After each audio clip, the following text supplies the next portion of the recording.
Представника об'єднання під назвою «Воля» Сергій Кідишка.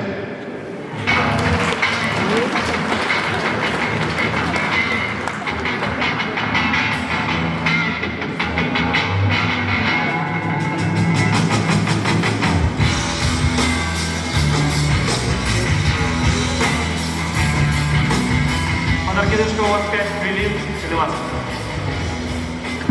Вітаю вас, поважані удзельники, вітаю вас, поважані білоруси. Живе Білорусь! Маю 5 хвилин, тому виставлю таймер. Мої колеги казали, що це зашмат, я решу, що це замало. Как сказати все те, що хочеться.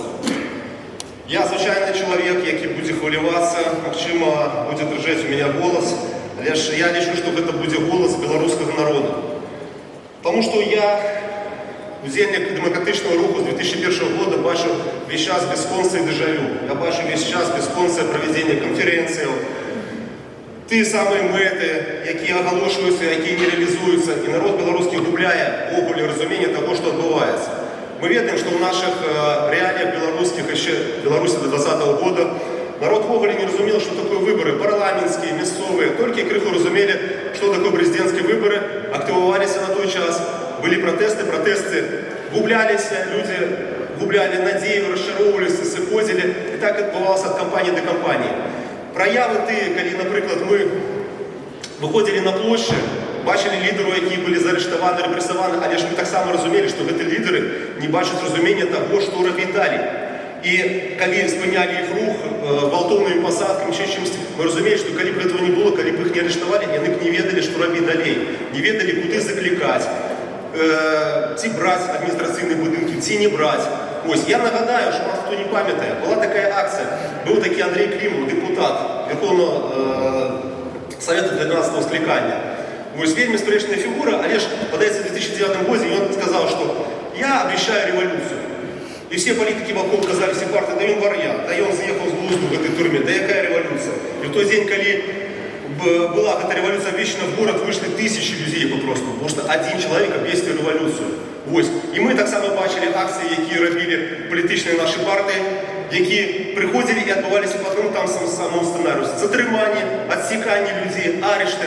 Ось 20-й год показав нестандартний, білоруський народ показав нестандартний варіант, і влада не ведала, що робити. Влада розгубилась, ми бачили це марші шматисячні. А Губазик стоял в загоне. Мы пам'ятаємо вулицю Інтернаціональну, де Губазик стоял за щитами, і вони глядели на ці тисячі людей. Яни були в гетто, яни були в резервації, це Губазикові ОМОНи, які збігали 16 жнивня. І ми просто не вірили, ми були не підготовлені, що вони збігуть і будуть сидіти в своїх базах. Треба було брати владу в свої руки.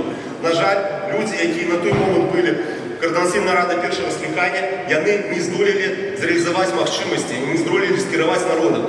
Ось, і я хотів би нагадати мети, для яких була скликана перше скликання Координаційної ради. Це заховання територіальної цілісності, так само передача влади, ось, і в оголі заховання миру і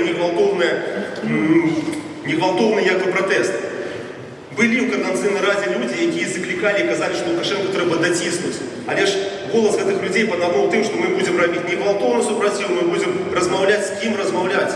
Нам потрібна сила, яка дотисне цих терористів. Ми зараз всі відаємо, що сказав Лукашенко, усатий комічний персонаж. Він сказав, забудьте про свою майомість і подумайте про своїх свояків. І люди навіть тут, в еміграції, які могли б поудзельничати, вони бояться. Ми маємо в Білорусі терористів. А скажіть мені, коли ласка, коли відбувається терористична атака, люди що роблять? Люди телефонують поліцію. И приезжают контртеррористы. А где наши контртеррористы? У нас нема. У нас есть политические структуры, у нас есть штабы, у нас есть офисы. Контртеррористов у нас нема. Я представник посполитого рішення, були. Ми були створені, нас всі потримали на словах, але ми не отримали ніякої матеріальної підтримки. І ми потиху розвалювалися. І всі робили вигляд, що ви, хлопці, молодці, звісно, робіть, ну, як-небудь самі. І як самі. І зараз ми, ось наша програма, моя програма, моя предвиборна речь, програма «Воля». Это все сказано. Наши червоно-білий колір. Ми зараз основним пунктом бачимо створення білоруської визвольної армії. І час дебатів, підготовки до виборів, я шмат чув від опонентів, а як ви це зробите? Неправильне питання, недокладне. Ви мусите всі запитати у нас, як вам допомогти. И нас запытывают, а что такое белорусская вызвольная армия? Як это так? Мы мусим все отказать. Я скажу, что белорусская вызвольная армия – это белорусский народ. Политики наши, Тихановская, Павел Латушко и все остальные мусят призвать белорусов, как белорусы рихтовались сами. Не чекали структури таких, як Посполитого священників, або просто кожен брав за свої гроші, йшов до тіра, проходив військову підготовку, вивчав зброю. Не тільки мужчина, але ж і жінки так само. І в Білорусі, і за межами. Попросту обов'язкова військова підготовка, як ми бачили в Україні. І народ український оборонив свою державу і обороняє свою країну. Прийшов час визволяти Білорусь. Про що ми і кажемо? Підтримайте білоруську визвольну армію, рихтуйтеся. Прийде час, і Білорусь буде вольна. І тільки нашими руками. Ні сподівання ні на Україну, ні на Європу, нічого не отримається. На жаль, час скончився. Дякую. Живе Білорусь! Дякую, пане Книжко.